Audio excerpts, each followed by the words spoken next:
नमस्कार। आप देख रहे हैं बुलंद आवाज पूजा सिंह के साथ।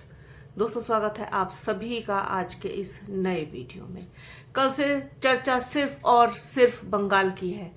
पश्चिमी बंगाल में कल नतीजे आए और पूरा जो माहौल था पश्चिम बंगाल का वो बदल गया। भारतीय जनता पार्टी को प्रचंड बहुमत मिला है वहां पर। वहीं ममता बनर्जी, उनकी पार्टी तृणमूल कांग्रेस एकदम से काफी नीचे आ गई। हालांकि ममता बनर्जी की जो पर्सनैलिटी है, उसका जो जुझारूपन है, उसकी जो लड़ने की क्षमता है, उससे हम सभी लोग भली भांति परिचित हैं। ममता बनर्जी का जो जुझारूपन है वो मतलब अतुलनीय है। उसकी किसी से भी तुलना नहीं की जा सकती।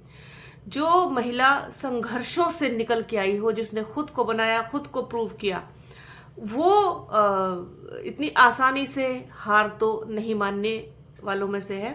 और वही चीज आज देखने को मिली।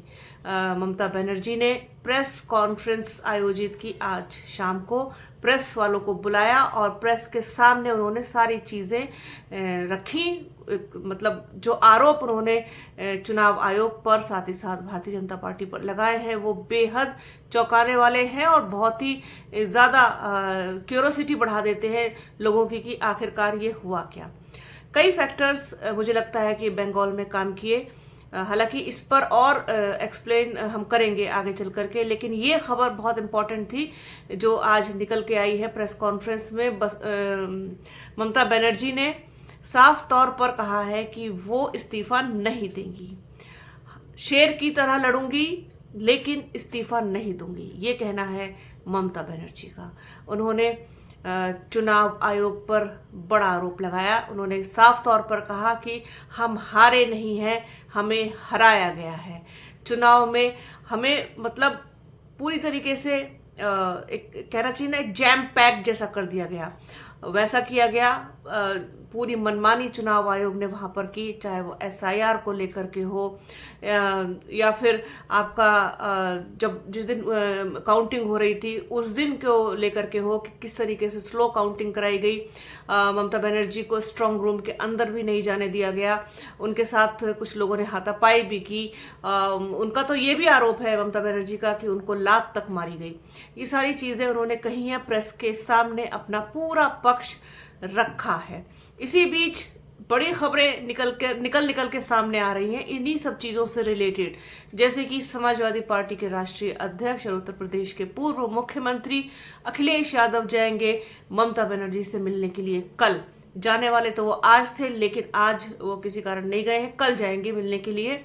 इसके अलावा राहुल गांधी ने और सोनिया गांधी ने भी टेलीफोन पर ममता बनर्जी से बात की है पूरे प्रकरण को लेकर के। इसके साथ ही साथ कांग्रेस के नेता और नेता प्रतिपक्ष राहुल गांधी, उन्होंने अपनी पार्टी के सभी लोगों को सख्त हिदायत दी है कि किसी भी तरीके की कोई टिप्पणी तृणमूल कांग्रेस या ममता बनर्जी के ऊपर नहीं की जाएगी। तो ये सारी चीजें हैं जो हो रही हैं, दिलचस्प हैं। मुझे लगता है कि जल्द ही सब मिल करके और कोई ना कोई एक रास्ता आने वाले उत्तर प्रदेश के चुनाव के लिए निकालेंगे। इंडिया गठबंधन एक बार फिर से शायद मजबूत हो सकता है।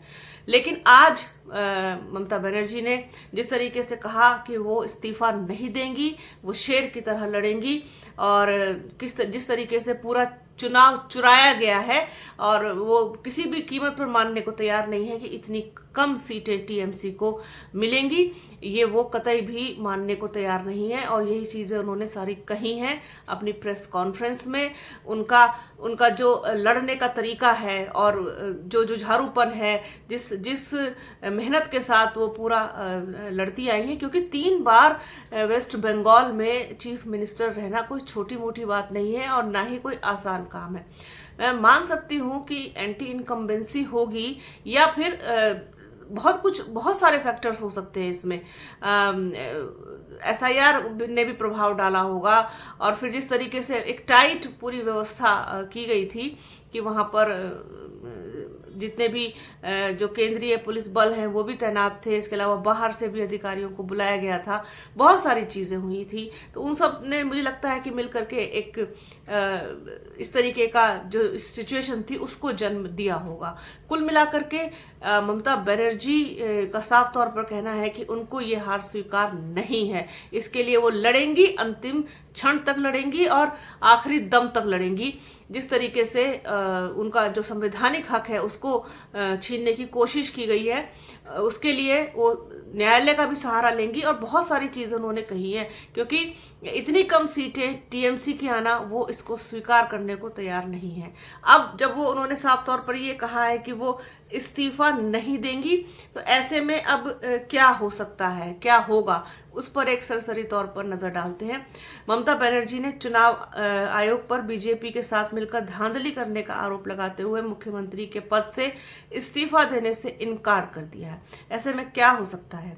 राज्यपाल का हस्तक्षेप। नंबर 1, राज्यपाल मुख्यमंत्री को इस्तीफा देने के लिए कह सकते हैं या सदन में बहुमत साबित करने के लिए विशेष सत्र बुला सकते हैं।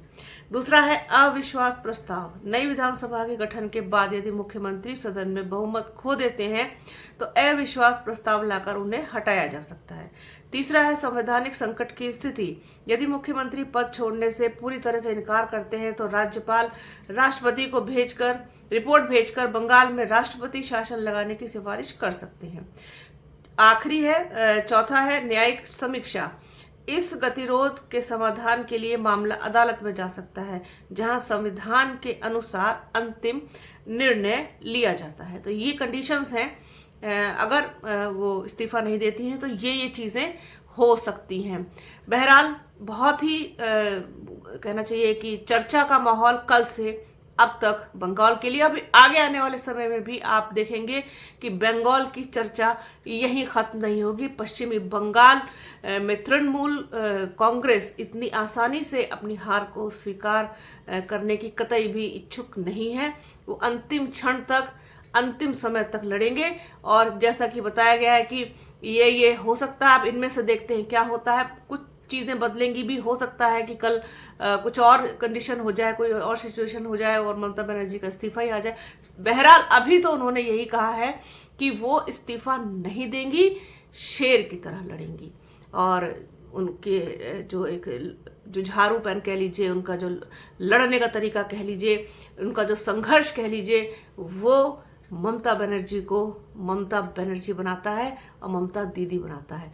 यही जुझारूपन अगर देश के पॉलिटिकल पार्टी के नेताओं में हो तो फिर जनता के लिए लड़ना, पार्टी के लिए लड़ना, संगठन के लिए लड़ना, कार्यकर्ताओं के लिए लड़ना नेता को एक विशेष कैटेगरी में लाके खड़ा कर देता है। तो आज इस वीडियो में फिलहाल इतना ही।